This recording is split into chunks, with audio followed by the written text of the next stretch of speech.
If the goal of doing something is just to get through it, then why do it at all? What does getting through even look like? It's safe to say that we've all thought about what we would do if the pandemic went away tomorrow and restrictions were lifted.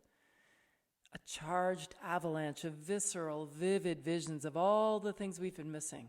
Sitting outside in our favorite cafe, traveling, taking classes or workshops, squeezing vegetables at the farmer's market, kibitzing with the vendors and comparing recipes, having as many people as you want at your barbecue or wedding, going to the theater, or even just hugging a friend.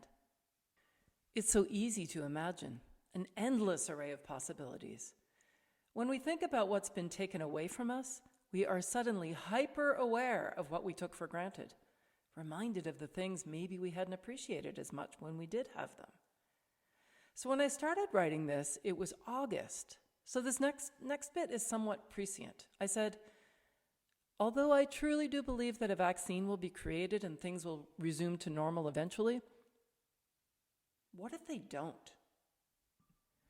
I wasn't suggesting that we waste any time fretting over it, but rather meant to pose the question of whether there might be value in the exercise of imagining what we would do if tomorrow we found out the pandemic was never going to go away. So what comes to mind? Not as easy to imagine this, I'm guessing.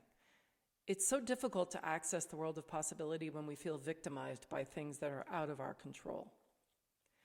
Stephen Covey put it really well. He said, if you don't make a conscious effort to visualize who you are and what you want in life, then you empower other people and circumstances to shape you and your life by default.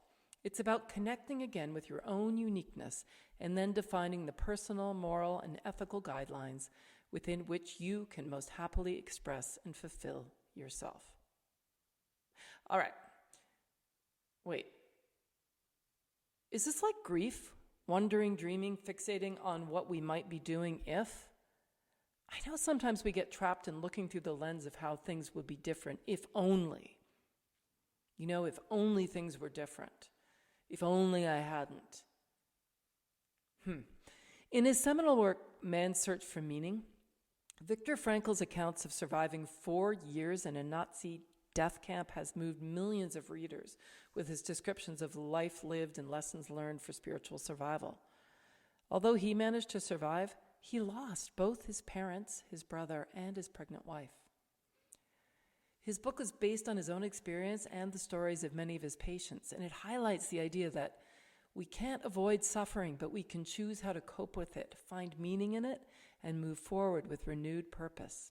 He says, I quote, "Everything can be taken from a man but one thing, the last of the human freedoms, to choose one's attitude in any given set of circumstances, to choose one's own way."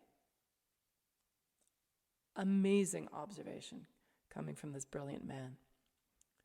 So summer has passed, and here we are in the winter of a new year, and as predicted, human innovation has prevailed, and several vaccines have been created since I started writing this. Like Viktor Frankl, many of us have experienced great loss during this difficult time, and just getting through was often the very best we could do, and that is perfectly okay. But in the interest of an antidote to the limitations of the mindset that keeps us wishing things were different or waiting until things are better, I invite you to consider the opportunity of seeing things as they are and looking through a wider lens and strengthening that divine muscle of choice and opening up to possibilities. We are strong, and coping or just getting by is inevitable. We always get through, but how we do it is up to us. In the wise words of the Dalai Lama, pain is inevitable, but suffering is optional. Thanks so much for listening. Stay safe and healthy, everybody, and remember to live in the moment.